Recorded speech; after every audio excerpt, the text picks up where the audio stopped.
अस्सलाम वालेकुम friends. Drama serial माहिरी में एक तरफ तो हबीब ने राहिला को तलाक देने के बाद उसे घर से निकाल दिया, मगर दूसरी तरफ फ़ाखिर और ऐनी का रिश्ता अजीब कशमकश वाले मोड़ पे आ गया है। हबीब ने आज सबको बता दिया कि अम्मा की मौत तबई नहीं थी, बल्कि राहिला ने जानबूझकर इनके ज़ुबान के नीचे रखने वाली दवाई पलंग के नीचे फेंक दी थी, जिसकी वजह से अम्मा की मौत वाक़या हो गई। अम्मा मरी नहीं, बल्कि इनको राहिला ने मारा है। राहिला है अम्मा की कातिल। और वो साथ ही आयशा की तरफ इशारा करते हुए ये भी बता देता है कि तुम्हारी अम्मा के घर जो डाका पड़ा था वो भी राहिला ने ही पड़वाया था। आज हबीब ने राहिला का घिनौना चेहरा सबको दिखा ही दिया।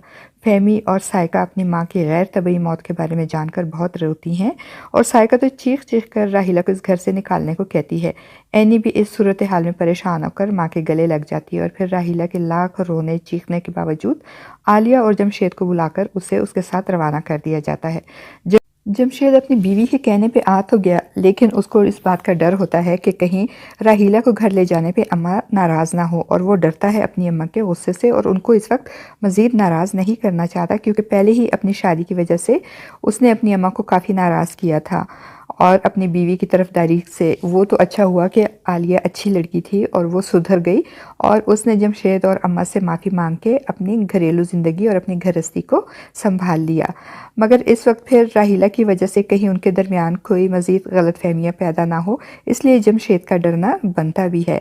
मगर आयशा इसको हिम्मत बंधाती है कि तुम राहिला को ले जाओ, मैं अम्मा से बात कर लूँगी। और आयशा की हिम्मत बंधाने पे आलिया और जमशेद राहिला को ले जाते हैं। राहिला के जाने के बाद जब सीढ़ियों पे हबीब बैठकर ज़ोर ज़ोर से रोता है और अपनी दूसरी शादी के गलत फैसले पे मातम करता है।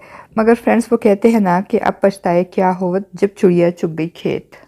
दूसरी तरफ जब जमशेद की माँ को पता चलता है कि जमशेद और आलिया राहिला को यहाँ लेकर आए हैं, तो वो बहुत नाराज़ होती है और एक मिनट भी इसको अपने घर रखने को तैयार नहीं होती।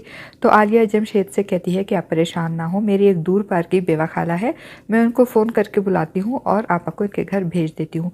आलिया को चूँकि अपनी बहन की फितरत मालूम होती है कि इसके घर में डाका डालने वाली कोई और नहीं बल्कि राहिला ही है, लेकिन इसके बावजूद वो अपनी बहन के करतूतों पे पर्दा डालती है और जमशेद को सिर्फ इतना बताती है कि आपा के सामान से चोरी होने वाला सोना मिला है, और जमशेद को भी बात की तह तक पहुंचने में वक्त नहीं लगता।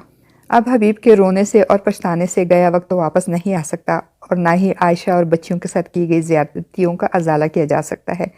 ऐनी भी अपनी माँ की तरह हमदर्द और मोहब्बत करने वाला दिल रखती है, इसलिए वो राहिला के जाने पर नहीं होती, बल्कि ये सोचकर रोती है कि कहीं इसकी ज़िंदगी भी इसकी माँ की तरह ना गुजरे।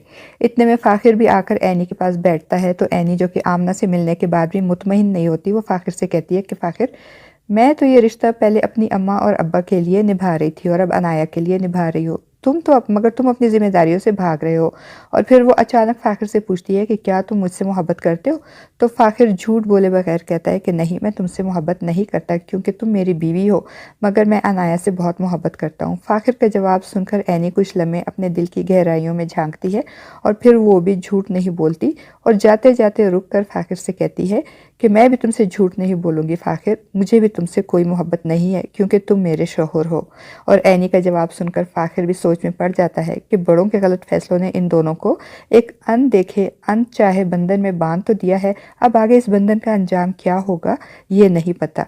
दूसरी तरफ हबीब आयशा से हाथ जोड़कर माफ़ी मांगता है, और आयशा इस सूरत हाल पे रोती है, तो हबीब को लगता है कि शायद आयशा मुझे माफ़ नहीं करना चाहती, इसलिए वो आयशा से कहता है कि अगर तुम कहो तो मैं तुम्हारे पाँव पड़कर भी तुमसे माफ़ी मांग लूँ।